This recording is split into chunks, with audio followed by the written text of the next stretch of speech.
Fun Field's basic goal is to build soccer fields for kids and to spread the game of soccer for kids who really don't have the same opportunities that we have here in America.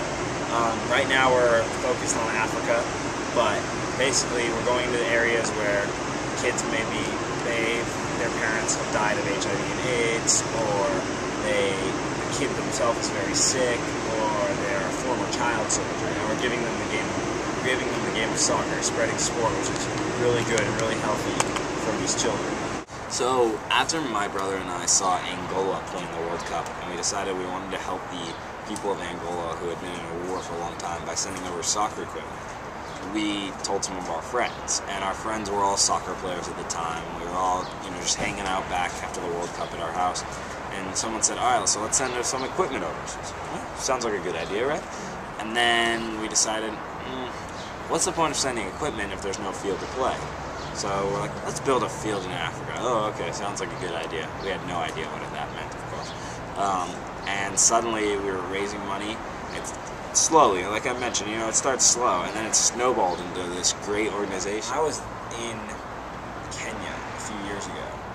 I asked one of the people that we knew there, I said, how big, it was my first time in Kenya, I said, how big is soccer here in Kenya? Is it the biggest sport? He's like, oh no, it's not a sport. It's the national religion. And I was like, wow, that's really cool, It's so much more than a sport there. It's like football, basketball, baseball here, all combined, and then time 10. It's just everything. We have this joke where we time how long it takes 100 kids to get to us when we pull out a ball. Because it's unbelievable, it's their lives. It's, for so many of these kids, like you were asking, it's the only happy part of their day. They have such a lot of these kids, I met a kid this summer in Swaziland. He was 12 years old, and he was the oldest one in his family, looking over his 3 youngest siblings. And the only fun he had all day was playing soccer.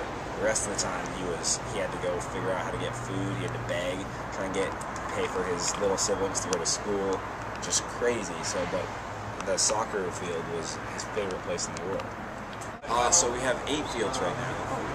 Yeah, it's really cool. We have fields in South Africa, Kenya, and Uganda.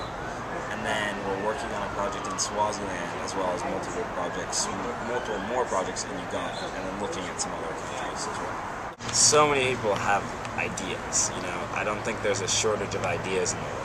It's the people, the difference is the ones that act on it. And if you look at us, people told us you're gonna fail, basically. We've gotten some pretty blunt statements from people where it's just like, you cannot do this. But you just have to, you can't listen to that. You just have to say, I loved soccer. That was originally really why we started. There's a whole story behind it, but really, it was just, I liked soccer, they like soccer, let's go bring soccer, It's not necessarily that anymore. We've learned so many things about what we're doing that our goals and why we do it has changed, but you've got to have that passion to start. You can't. You're gonna fail so many times. We've had so many, especially in the beginning, so many times what we would call failures. You're gonna make mistakes. Things are not gonna go your way. It's hundreds of hours, thousands of hours of hard work to really get something going. But if it's something you're passionate about, it doesn't really matter. It's really easy to do. Don't do something because people say you need to do something. Do it because you want to do it, or it's something that you think might be cool. And then also, don't worry about what adults or other kids say, because if they see that you're doing something successful, they're going to be usually very impressed. Some people will be bitter about it, but that's usually because they're jealous of that you were able to do something that you really cared about.